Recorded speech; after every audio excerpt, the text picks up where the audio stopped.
Okay, so this is pretty much a requested video. I've talking to several of my friends over this past week, and they were talking about, homegrown tomatoes and how they were getting these homegrown tomatoes from the farmers at the produce stands around town, things like that. Um, Basically, ignore the mess. My garden looks totally redneck. Get into that a bit, but yeah, what the thing is, and one of my girlfriends, she was talking about it. She had went and bought tomatoes. I said, those are hothouse tomatoes. She's like, what do you mean? I said, well, you can look at the tomato and you can tell that's a greenhouse tomato. So what they're doing is, this is in Cookeville, here in Tennessee, Putnam County, Morgan County, hour and a half, hour and 45-minute drive from here, I guess. Next county over, going one way, is Cumberland County. That's Crossville. They have the Crossville Flea Market. So what the people do is they load up a truck. They'll take the truck up to Morgan County, load the truck down with boxes of field tomatoes. Well, the way they justified it is, well, they came out of a field, so they're farm raised. Not the same thing. Also right next to the airport, so we have helicopters, airplanes. Now I got the wind going, so hopefully the wind noise doesn't get too bad here. I'll try to let it settle down.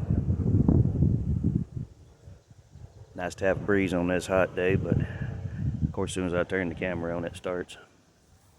So anyway, they're field tomatoes. Well, they take these boxes of tomatoes to the flea market, sell them at the flea market at a markup. Well, the people here in Cookeville, what they do, they go to the flea market, they buy the tomatoes by the box from the people at the flea market. So there's another markup. They bring them to town, and then they sell them. People think they're getting homegrown tomatoes. Not even close. The other thing is, here in Cookeville, most people's going to be watching this, probably going to be from Cookeville, so they know where the greenhouse is on Highway 70 going to Baxter. But people will go to the greenhouse, buy boxes of tomatoes from the greenhouse, which are greenhouse, hothouse raised tomatoes, and then they take them out to the stands, set up their stand, and sell the tomatoes. The thing is, and I'm not saying they're not totally horrible tomatoes. Some are. But they're the exact same tomatoes that you get at Kroger and at Walmart. So if you're going to buy greenhouse tomatoes, why not just drive to the greenhouse, buy you a box of tomatoes instead of going to the stand and paying markup price? But these people don't know that it's coming from the greenhouses, or it's coming from the farm fields, or the fields that do the production for the box stores, like Walmart, Kroger, and so on. Again, this is a horrible redneck looking mess. Just to get into my tomatoes here, now this soil, this is the worst dirt I've ever seen or ever had mispleasure of being in my entire life. And yes, I need to water this morning because they're getting a little wilty on me. But not my house. Girlfriend's house, former girlfriend, lady friend, whatever you want to call them. But this is the only place we had to put a garden. She wanted some garden fresh stuff this year. But for one, this is in a bowl. And I'll go ahead and say where I'm standing now. Be 2 weeks ago tomorrow. I'm filming this on July the 5th. 2 weeks ago tomorrow, this whole thing was completely flooded. In 15 minutes, we had the storm come through, and in 15 minutes, I was literally canoeing from the cabbage to the watermelons. That's how bad it was. But this dirt is fill dirt, and it's clay fill dirt, and you can see just how it's clay filled dirt with sand in it. No nutritional value for plants. Also, and again, I haven't weeded. This is something I need to do today. Those of you that know me that know that, you know, disabled veteran, not drawing my full disability pension. Only took them 32 years to get me classified. 32 very long years. But 50% draw right now on veterans. However, medically, I've been labeled as 100% disabled. So I don't get to do a whole lot of work in here. What I do, I have to be careful what I do. And that's the reason that I haven't got to weeded tomatoes. I have no help in this mess. It's just me. Don't let her hear me say that. I help too. Yeah, okay. But anyway, you can see the quality of this dirt. It's horrible. Also, the fact that where I was getting to where I haven't gotten the weeds out, which I will have to do today. This whole thing, as you can see the yards around, not only is this just old field dirt, but it had Bermuda grass on it for 50 years. Now, you can grow Bermuda grass on a dry rock. Bermuda grass sucks every bit of the nutrients out of the soil. Not only was it the worst soil in the world to begin with, you put 50 years of Bermuda grass on top of that crappy soil, and this is what you end up with. That's why everybody's having absolute fits over the size of my garden. My watermelons. Again, this camera doesn't do a whole lot of good, but we got some little ones coming on. Now, these are just small sugar babies anyway, but there's my, you might be able to tell besides my shadow here, but that's the watermelons. Here's my 2 cucumbers. This is only 2 cucumbers, as you can see. And I've been giving away at least a shopping bag of cucumbers per day just off of these 2. I have 4 more that are just starting to come in. So this is what I managed to do in the world's crappiest, most garbage soil ever. They're just amazed. Now the corn, yeah, I didn't get to tend the corn, but we're already tossling. Also, you know, I'm over 6 feet tall. So if you look at my tomatoes over here, okay, this is face height to me. These tomatoes are up to my nose, and that's me being over 6 feet. This one, that's about 5 feet. That's also caused they're drooping. Again, my original plan was, before this ever started growing, was to put trellises in, which I've kind of half-assed it. But our original plan was to trellis all the rows. That way, when the tomatoes came up, I'd have something to immediately tie to and support them. Well, couldn't get the lumber. Everything was sold out here, and I wasn't about to pay $500 for 2 buys. So we kind of half-staked everything, and we're out on the road for traffic too. So, but that point being, that's right, looks like a redneck mess out here. And the reason I use bed sheets to tie them up, a lot of people try to tie them up with string. If you tie them with string, you have to pad them, otherwise they will cut through the plants. So I simply take old bed sheet, strip it out, and that way I can just tie them as they grow. I can tie them, and works out real good. Doesn't break the plant. Looks redneckish, but at this point I don't care about redneckish. I'm about functionality. So that's the reason everything's such a mess. But these are out here. This is my babies. They're not near ripe yet. I'm looking forward to them.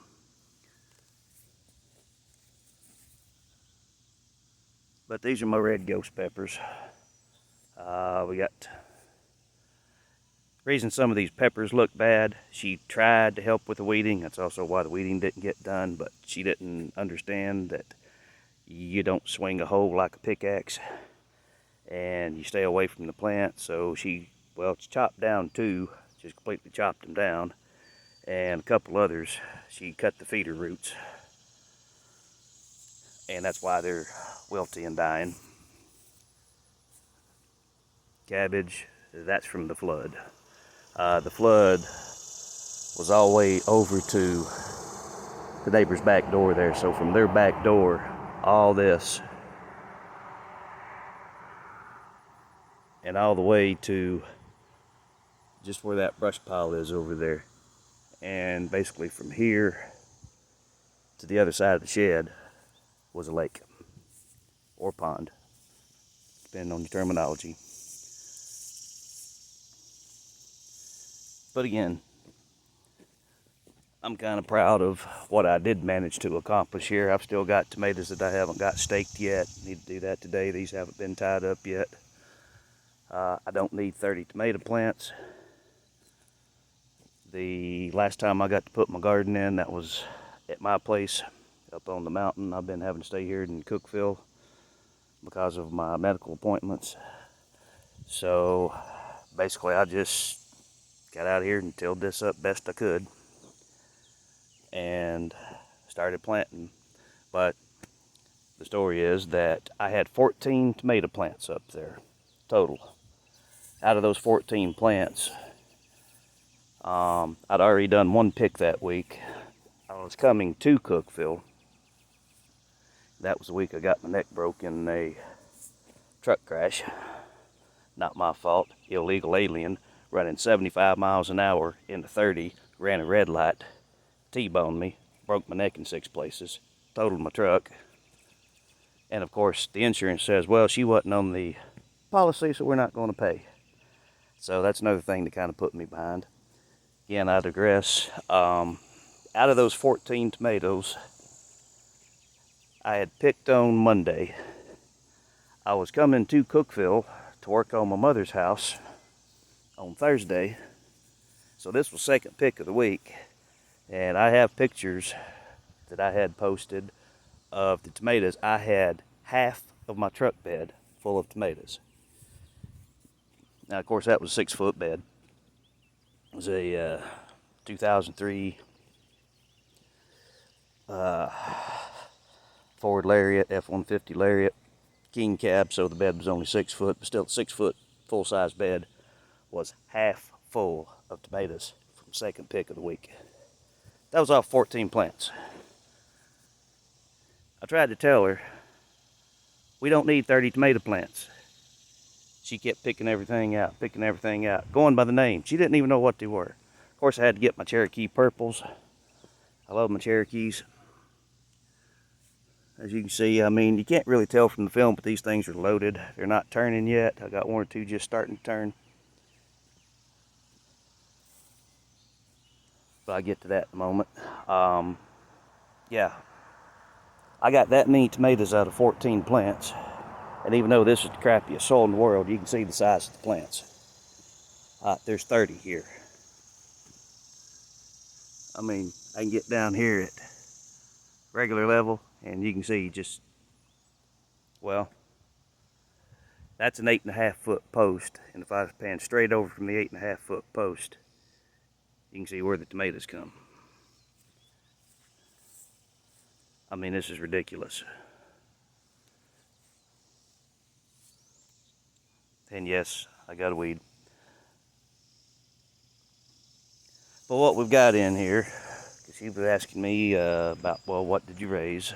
Have my venerable Cherokee Purple, which is an heirloom beefsteak. If y'all know what a beefsteak is, and a lot of people, I don't like that core in the center, you got to cut it out. Well, it's beefsteak. It's a slicing tomato, it's a sandwich tomato. Beautiful tomato, great flavor. But the Cherokee Purple is an heirloom beefsteak. I also have, as See if I can get over here and if they've got any color yet.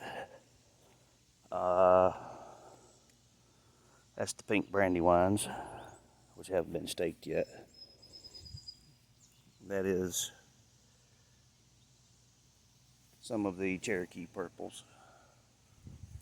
And we have, let's see here, I don't remember where I started the pineapples and where I started Mr. Stripey's. I think I put Mr. Stripey's in first. They're kind of mixed up.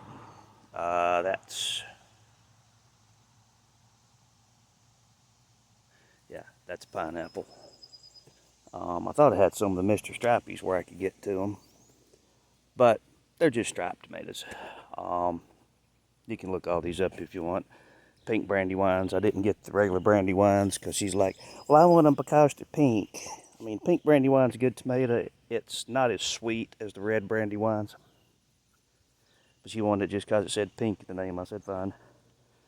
So where I got the plants at, I always get my plants from greenhouse over in Sparta, Buds and Blooms. Mother went to Walmart, and it was $5 a piece just for one little cup tomato. And when I say cups, I don't mean like the big planter, but a cup, like a cup, 8-ounce cup, size cup. One tomato was $5. The plants she was buying, they were anywhere from $4.98 to $5.98, so $5 to $6 per plant.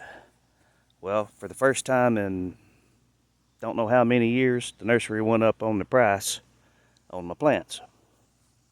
It went from $4 a six-pack to $4.25 a six-pack, so they went up a quarter on the six-packs. So I'm getting six-packs, and you can see the quality of the plants. I mean, there's nothing wrong with these quality of plants. I've always had good luck with them, but I'm getting 6 for less than the price of 1. That's the reason we got 30 in here. I said we don't have to pay or plant all of them.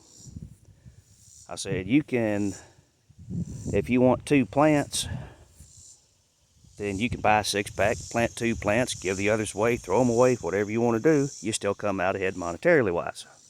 I don't know if we got them, we're going to plant them. See how that turned out. So anyway, that's the reason I've got so many plants, because I was buying 6-packs for cheaper. But we've got Cherokee purples, pineapple, which pineapple's pretty tomato. It's good flavor. It's more of an eating tomato. We got the Mr. Stripey's, which I've not personally ever raised or had any of the Mr. Stripey's, but we'll try them and see. I've got the Goliaths. This is a Goliath. Actually, my Goliaths are my smallest plants. But the tomatoes do get fairly big. I had most of my tomatoes at the last set of my garden. They were 1.5 pounds to 2 pounds a piece was average weight for my tomatoes. But you know, 1.5 pounds, 2 pound tomato is not a bad tomato. Well, I had some of them, and not just the glass. It was my beefsteaks, or my Cherokee purples, and the glass. People think Goliath and they think, oh, it's big, super huge. Well, it is a big tomato, but it's not any bigger than a beefsteak. But put it on the grocery scale. Actually took it to the store, put it on a certified grocery scale. One tomato weighed 3 pounds 2 ounces. I thought, okay, well, it's probably not going to be that good. You know, it's big. It'll probably be pithy, or it'll be, you know, it was one of the best eating tomatoes I've ever had in my entire life. It was crisp, it was juicy, it was sweet. Beautiful tomato. 3 pounds 2 ounces. But yeah, 2.5 pounds per tomato for me is nothing.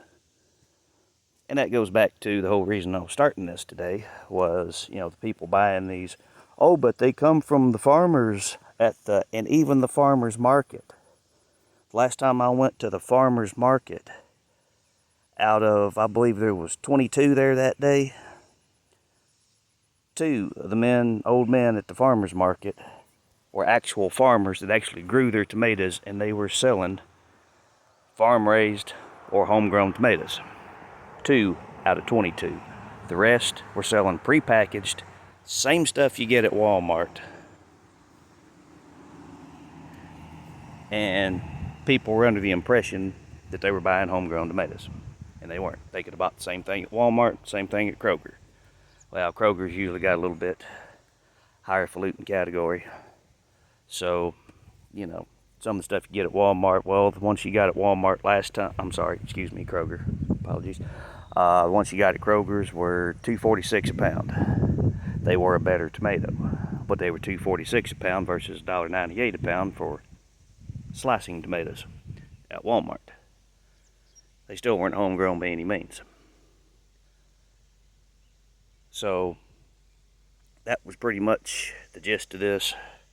And when you actually have an actual homegrown tomato and you go to the farmer's market or you go to one of these roadside stands, if you've had an actual homegrown tomato, you will immediately know the difference.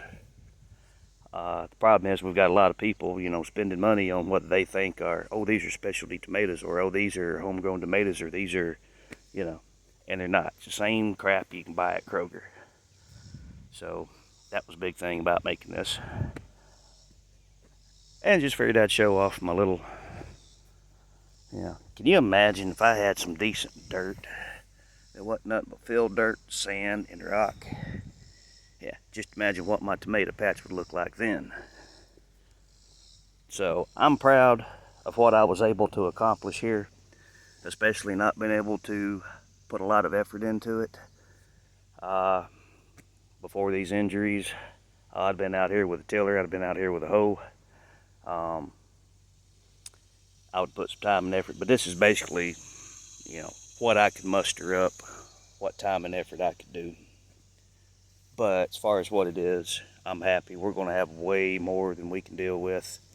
These, I had started putting the trellis up. I got to finish that today so I can get these up. I finally just gave up on it. I said I've got to sit down for a while.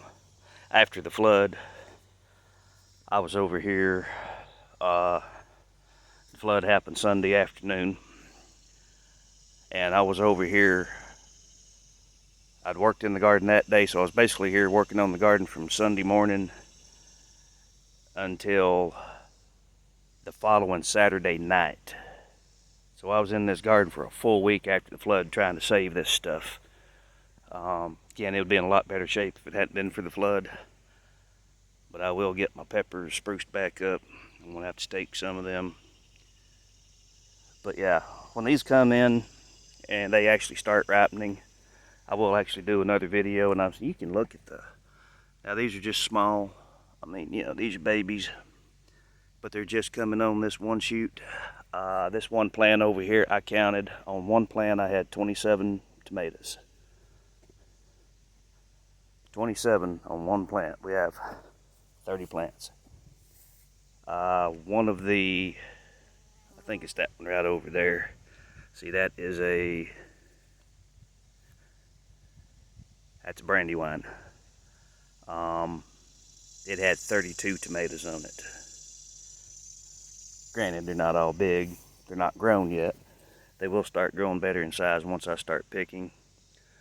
Also, a lot of these I went through and picked a bunch of green tomatoes yesterday. I've been inundated with, I want fried green tomatoes, I want fried green tomatoes. I said, come get some green tomatoes, and yeah, it's not going to hurt my stock.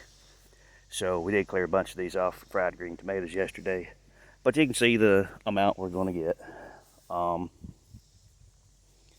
Again, if you're going to go out and spend extra money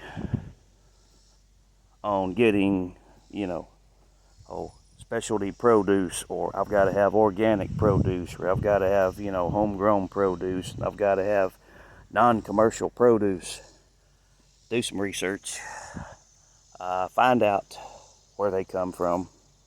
And I know a lot of these people, they'll just lie to you, but most of them you can ask them, you know, hey, where did these come from? Did you raise these? Are these from a farm? Are these from, you know, and a lot of them, they'll just look at you funny. if they do that, you know they're not homegrown or farm raised or organic tomatoes. As far as the cucumbers here, just to show you, I picked 4 bags yesterday to take to Uncle. I've got a buddy of mine coming over today. Now these are burpless. You can't really see the size of it because the grass glares, but that's okay. That one's right at 12 inches long. We got some more in over here. I got to watch where I put my feet. You know, I mean, these are just inundated. More over here, more over there. We got the bigger ones down here. That's just what I left yesterday. It's ridiculous how fast these things grow. But it's a burpless cucumber, but they had labeled them as burpees. Now, the burpee is called a burpee because of the Burpee Seed Company. Again, you can see the size of these. And this is not letting them overgrow. If you let a cucumber overgrow, for those of you that don't garden, if you let them get too big, they get seedy, or worse, they get pithy, and they're just not any good. These are still crisp. These are actually better when they get to be that size. But it's a burpless cucumber, and I thought it was the burpees, which, you know, burpees aren't as long, and they're more stocky. They'll get about that big around.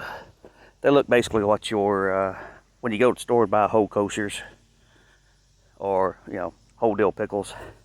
That's what we generally refer to as a burpee. I like those. They get a good flavor. They're crisp. But these are good cucumbers. They were just mislabeled and they're burpless. So that's the difference in a burpee and a burpless, just if anybody cares. Squash, I got to pick those today. Zucchini, can't even get to half my zucchini. This zucchini, as you can see, well, you can't tell from the camera, but you can see by the size of my hand on the leaves here, and how big the leaves are and how big around this plant is. Which reminds me, I gotta get back to when I planted my garden. But this plant was only this big less than 2 months ago. Like 6 to 7 weeks ago, maybe 7 weeks ago, this plant was only this big, and you see what we've got. I mean, you definitely don't need sick squash. I'm gonna go ahead and pick the zucchini here, because, oops, I broke it. But yeah, that's a good size for a zucchini. But I had 3 squash plants at the old garden. Off those 3 squash plants, I had 3 5-gallon buckets that I would use to pick.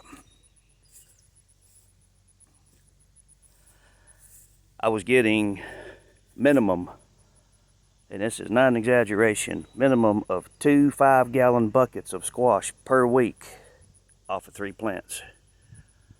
We now have 6 plants. I got squash coming out my ears. I'm giving it away, giving it away, and you ain't giving it away. I mean, I couldn't give away, and I knew a lot of people back then. I couldn't even give away half the squash. I was taking it to the mission, I was taking it to churches, they was giving it away, you know, just so it didn't waste.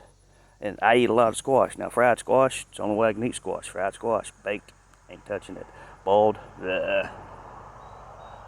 texture, mushy, can't handle that. Now, fried squash, I'll eat 3 entire skilletfuls of fried squash before I ever get a half a plate filled.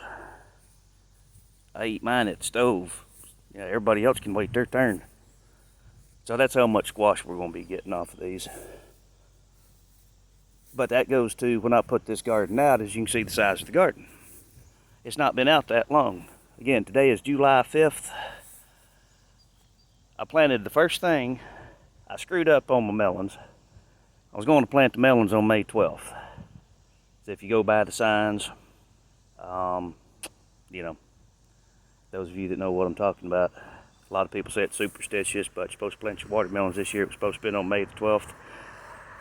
Phone calendar was screwed up, so I planted my watermelons on May 5th. You can see the result of that. I didn't really hurt them. They would probably done better if I'd waited a week. Whole point being, the first thing that was planted in this garden was planted 8 weeks ago. May, 5th, June 5th, July 5th. That's 8 weeks. I got my plants out 3 months after the neighbors. Yeah, anyway. I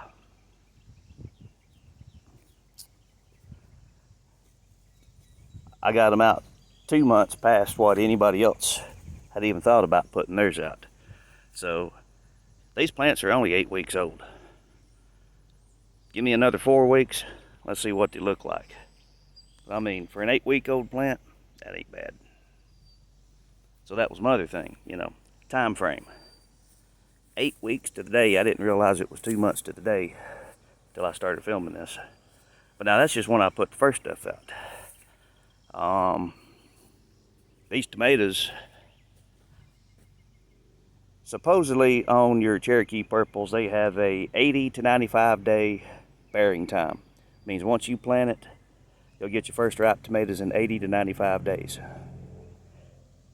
This is 8 weeks, and I've got a few already starting to turn at 60 days. But they're coming in faster than the other ones I put out, which are supposed to have been 45-day germination time. Or not germination, but ripening time. So just something else to think about, In 8 weeks, I've already got a plethora of tomatoes. We've been eating fried green tomatoes for about a week now. First ripe ones, I'd say probably end of the week. At least by this time next weekend, we'll have plenty of ripe tomatoes. So that's my time frame on it. But just wanted to note that, yeah, I didn't get mine out till 2 months after everybody else had theirs out, and 3 months after a lot of people had theirs out. So this has only been out for 2 months. So, but the things you want to look for in your tomatoes when you try to buy a farm-raised tomato: color. If there's variations in color, it's a good tomato. Light at the bottom, darker at the top. Also, depending on the tomato, now glass, they'll be solid red. Pink brandywines, I don't know. I've never raised pink brandywines. What we got over here? That one's starting to turn. So that will be ready in about 3 days. But knowing your types of tomatoes, Cherokee purple is going to be green on top. Just a real dark green, like a forest green, but dark green with red on the bottom. When you cut them open, they're purple inside. That's why they're called Cherokee purples. Well, I should say the outside will be a purplish red. There'll be a red with a green top on it. That doesn't mean it's unripe tomato. That just means it's a Cherokee purple. You're cutting the top off anyway because they do have like a cob center in there. But when you slice them, one slice hangs off the side of your bologna. You don't want the hole in the middle. Cut them in half, stack them, whatever, always ways. But very, very excellent tomato. Goliaths, my homegrowns anyway.